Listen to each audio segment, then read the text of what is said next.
छत्रपती शिवाजी महाराजस्व समाधान शिबिर टप्पा 1चं आयोजन करण्याचे निर्देश प्राप्त झालेले आहेत. त्या अनुषंगाने महाराष्ट्रातील पूर्ण जिल्ह्यातील पूर्ण तालुक्याच्या सर्व मंडळांमध्ये ठरवून दिलेल्या तारखांना महसूल शिबिर आयोजन केलं जाणार आहे. त्या कालबद्ध कार्यक्रमानुसार आपल्या सांगोला तालुक्यामध्ये 10 मंडळांमध्ये ते शिबिर आयोजन केलं जाणार आहे.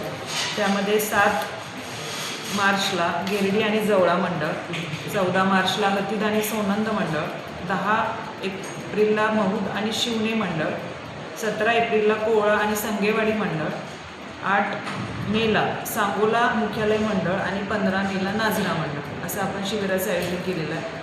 त्याच्यामध्ये प्राधान्यानं महिला असतील, शेतकरी असतील, निराधार स्त्री पुरुष असतील आणि विद्यार्थी यांना त्या दिवशीचे त्यांचे अर्ज आणि त्यांचे प्रलंबित विषय आपण निकाली काढणार आहे. दाखले वाटप आहे, सातबारा वाटप आहे, फेरफार निकाली काढणं आहे, हे विषय प्राधान्याने घेतले जाणार आहेत. तसेच भूमी अभिलेख, गटविकास अधिकारी आणि कृषी ऑफिस यांचेही कर्मचारी अधिकारी उपस्थित राहणार आहेत.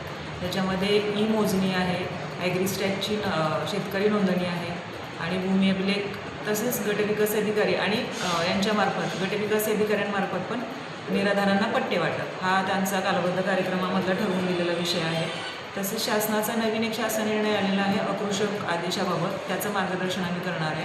तुकडेबंदीबाबतचं एक शासन निर्णय आलेला आहे, त्याचंही मार्गदर्शन संबंधित लोकांना करून इतर जे काही त्यांचे प्रश्न असतील तर एक खिडकी माध्यमातून आम्ही ते तिथंच निकाली काढण्याचा पुरेपूर प्रयत्न करून जास्तीत जास्त लोकांना याचा लाभ आपल्या तालुक्यामध्ये कसा करता येईल किंवा कसा त्याचा लाभ देता येईल याचा आम्ही महसूल विभागामार्फत पुरेपूर प्रयत्न करतो.